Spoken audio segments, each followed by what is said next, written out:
Down here on Panther Point, Panther Lake, Swan Lake area on the backside of that, all the way down to Cedar Lake, Twin Lake, all this area. One thing, last couple of weeks we've had a couple of little storms that's gotten into the Gulf that's made a big difference for us, pushed a lot of fresh Gulf water into our system, which I talked about last week, that has really vitalized and helped our systems a lot.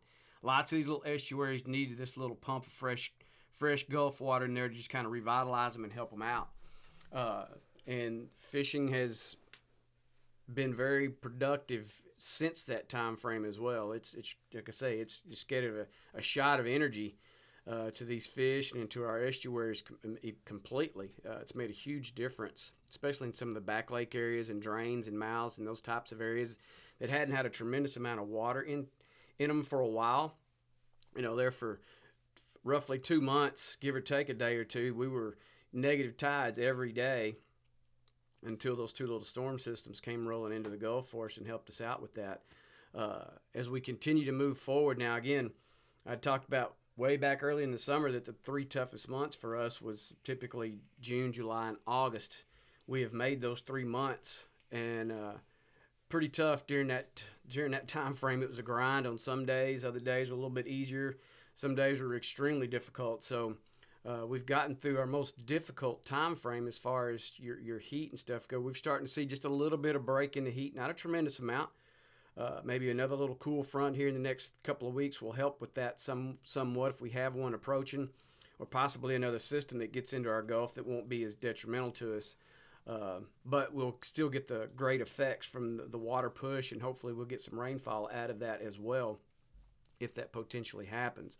But what has happened up here in the lake back there in Panther Point Lake, the point itself, Swan Lake down here to Cedar Lake and Twin Lake, all that extra water that we had come in here, again, helped revitalize our little systems, our little back lakes. Fish showed up in areas that they haven't been in a while, they haven't been able to be in a while just because of the depth of the water.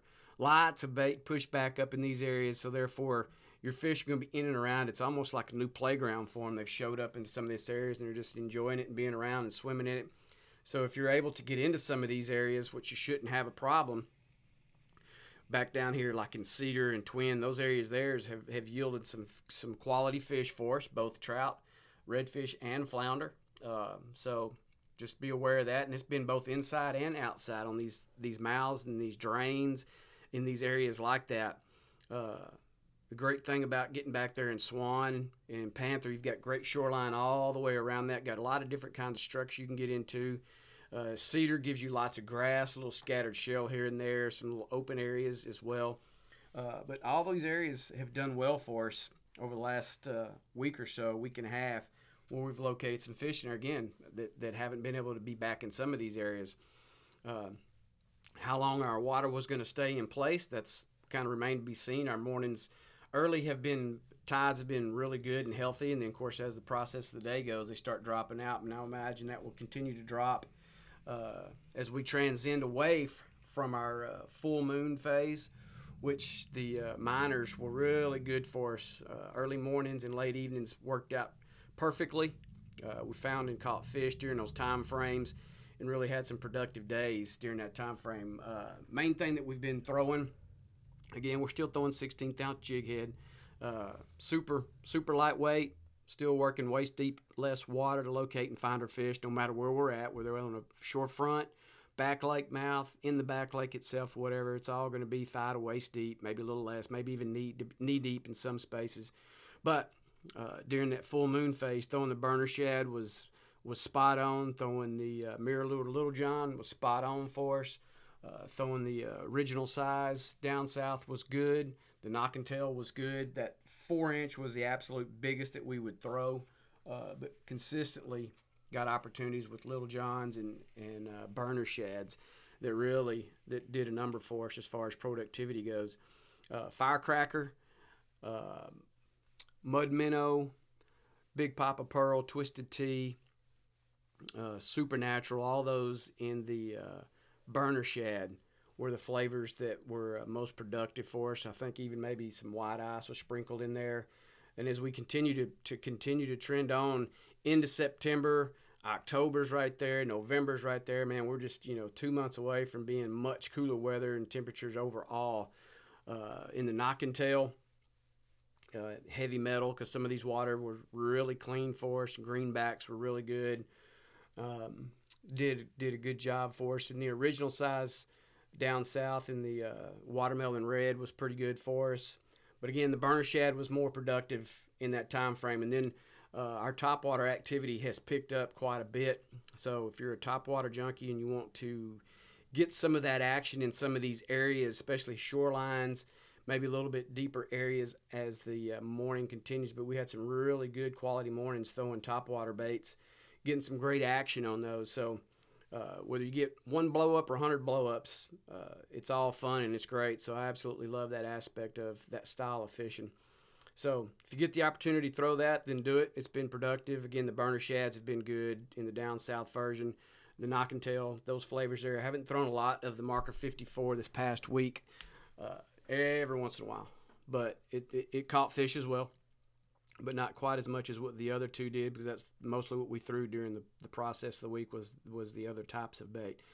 Again, majors and minors, paying attention to what our tides are doing, what our weather doing. Super calm mornings, picks up throughout later the day. So there is opportunity to be had out there. Just be aware that we are in transition moon, headed toward a new moon. Backside of mud on the point, all back up in here, this whole back shoreline. You've got that edge that's out there. You've got a bar that's on it, and you can walk that bar. You got a nice little drop off on one side of it. You got grass flats on the other side of it. And you've got little back lakes that are all up and down out there. All these areas here are starting to light up. Of course, one of the biggest things that's happened, again, water push that we've had from the two little storms from the last couple of weeks, again, has helped a lot of these areas, especially back here behind mud.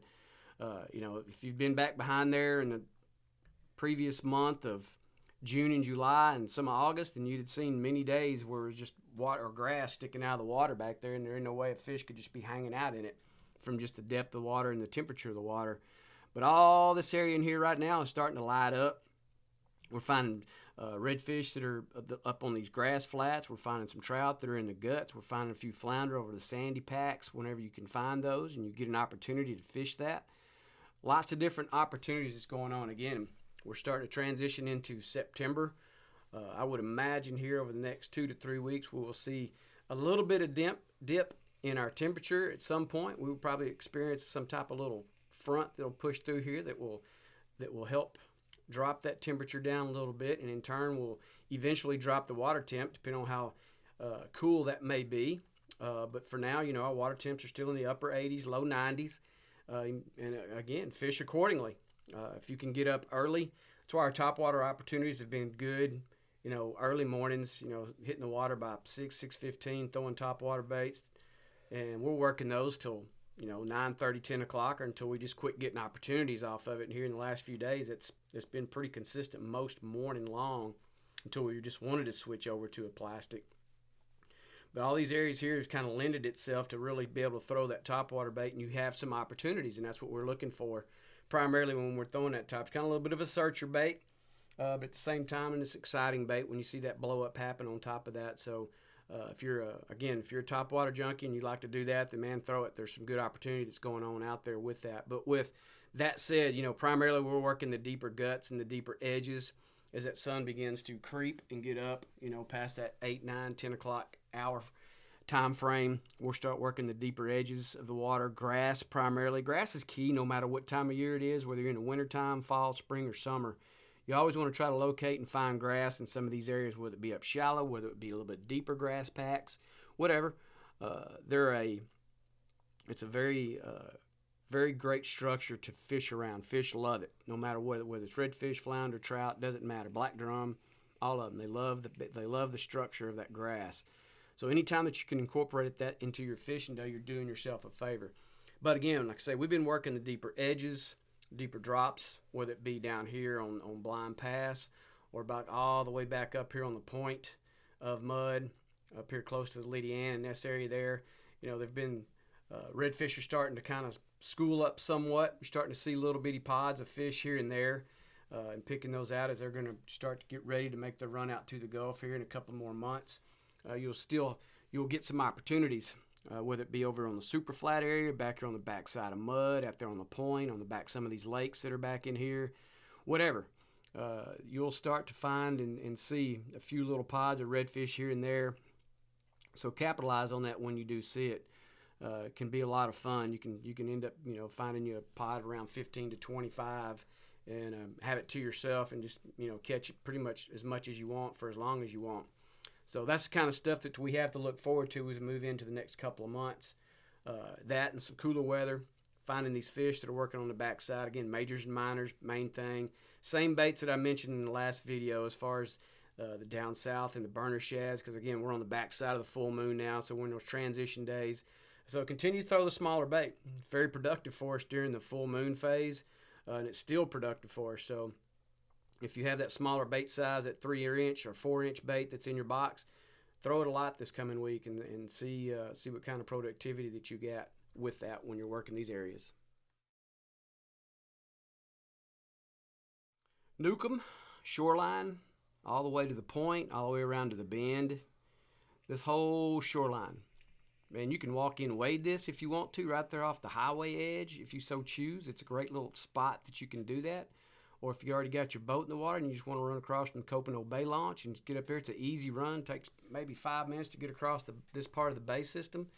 And the way that our mornings have set up the last week or so, we've had super calm mornings. So, if you want to wade it or if you want to fish it from the boat, which you can do, you hadn't had to really contend with a whole lot of rough conditions. We've had more northwest winds, so it's really kind of blown right down it and really worked it well for us as far as how it sets up. Got lots of great structure in here, man. You got hard-packed sand, you got scattered grass, you got guts, you got deeper edges. Plenty of baits been working on this thing out here, and it's holding fish.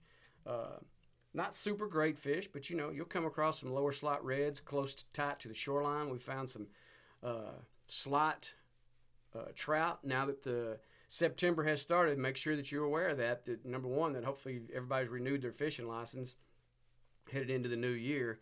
And then, of course, the other thing, too, is we've gone back to our original trout size, 15 to 25, 5 fish. So that is back in play now. We're not with the temporary rules that were in play because of our freeze. So if you have forgotten that is something that you can kind of tuck away in your back pocket, because almost instantly the day of September 1, we had a few guys that were catching some 16 inchers, which has been pretty much the norm, which they were able to keep at that particular point in time, and kind of somewhat excited about it. So anyhow, that's been the change that's happened. If you have forgotten about that or are unaware of that, that is in play now.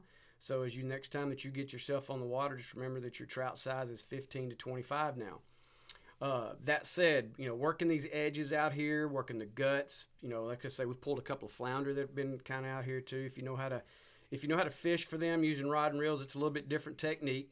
Can be fun if that's really what you want to do. Super patient that style that you have to do that, but there is some opportunity there for you if you so choose to want to fish that way. Like I say, we found our redfish kind of cruising up tight to the shore, and that's where our topwater baits have really become popular this last week or so. We've had some great opportunity again with more water in there, so it's pushed fish up closer to our shoreline. As most of you probably know or are aware, that those redfish raise, they go up and come down with the tide falling and raising. So as that water comes up, they're going to push back. As that water drops out, they're going to pull off those edges like that, or those areas, these flats. So always keep that in mind if that's something that you're trying to target. If redfish is your main target that you want, that's just something to just bear with you as you fish a particular area. Newcomb Bend back in here, the same type of way that northwest wind had set up for us the last few days. All this in here was super easy to wade, which it typically is anyway, even with a southeast breeze. This area in here sets up really good for that, so it makes it easier to fish it. Like I say, you got all different kinds of structure here. Shell, mud, grass, a little bit of everything. So like I said, we've had some solid days in and around these areas here. Again, main thing that we've been throwing topwaters early. Some of us throwing a bit longer than others, but it just depends on how long you want to stick with one. In the down south, we've been throwing the burner shad in the same flavors, knock and tail, and the heavy metal, greenback, and rogue. All those flavors have produced for us. But the one that's been the most productive has been the burner shad and an array of different flavors. It all pretty much depends on what our water clarity is, what we're throwing with, whether it be firecracker or mud minnow to the big papa pearl or twisted tea or something darker in those lines like that. Purple rain is another flavor that's been pretty good for us as well.